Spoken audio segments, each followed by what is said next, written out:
conducted the survey along with YouGov. Morning to you. This is pretty disturbing. Why are people really leaving in such numbers?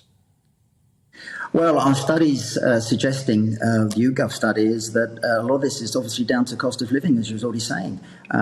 People are finding it very hard to live on the average wage that they're getting within the social care. But it's also it's a workforce issue.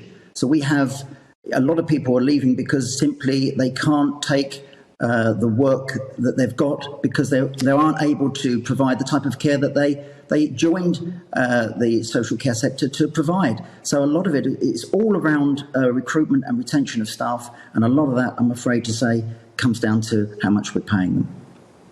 Issue of recruitment. Our previous guest was saying that the government's been incredibly successful post-Brexit in attracting international nurses and doctors to the UK and to the NHS. Is that not happening in the care sector? Well, I think there's such a huge demand in the care sector. I mean, I think the NHS has got 136,000 vacancies.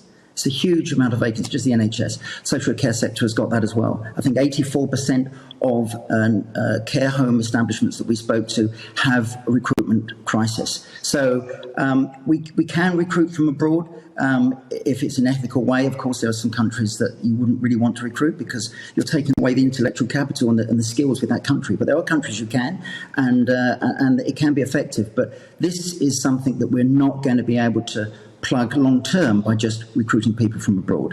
We can do something short term, and in fact we're doing the same, but it's not something that's sustainable. We have to create, grow, train, retain our own staff who want to work within the healthcare sector. Is part of the problem that this is effectively a private sector? The problem is throughout public or private sector. I mean, the NHS has got problems, nursing homes have got problems, care establishments have got problems. This is right across the board. Not-for-profit organisations, everyone is in the same position of not being able to retain and attract enough staff.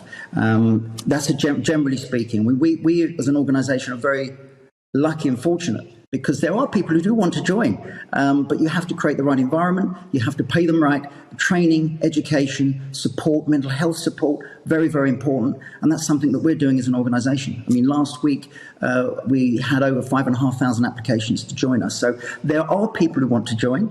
Within our survey, 23% of people who were surveyed of working age said they would like to join us. That's 6.4 million people would be interested in joining or entering the healthcare sector. So there is a demand.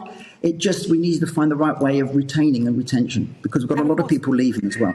Yeah, and look, it's an absolutely fantastic way of easing the pressure on the NHS as well, identified absolutely fundamentally by Boris Johnson, who wanted to increase national insurance to try and sort out the whole sector, arguably derailed by COVID. And now we know, in the last 9 days since that mini-budget, that rise in national insurance has been scrapped by the Truss administration. Are you disappointed by that? And what do you want to hear from the Health Secretary, Therese Coffey, today when she stands up at conference?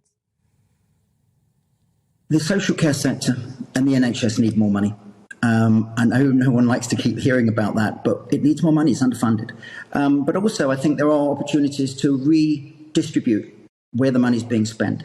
So I think there's some short, medium and long-term options. The short-term option is we've got to deal with the recruitment crisis. We have to pay our staff more, and we have to be able to retain them by providing the right type of training and support.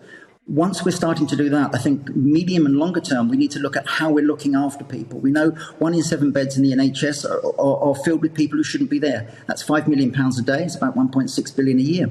So there are things that we can do to save the NHS and obviously the taxpayers' money by realigning where we're spending that money. And I think, the provision of home clinic or care at home is something that within our study, we found 84% of people would prefer to be looked after at home.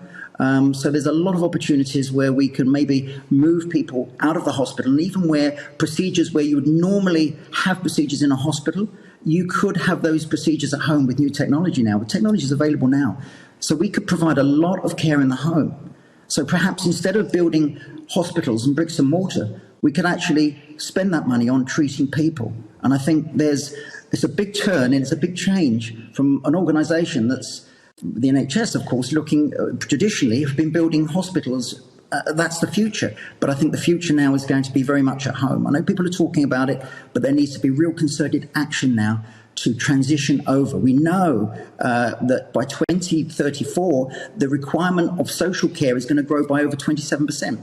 Our ageing population, people over 65, are going to be substantially more than they are today. So we know costs are going up, whether we like it or not. So I think this is an opportunity where we redefine, as a society, what we want from the NHS, what we want from social care moving forward.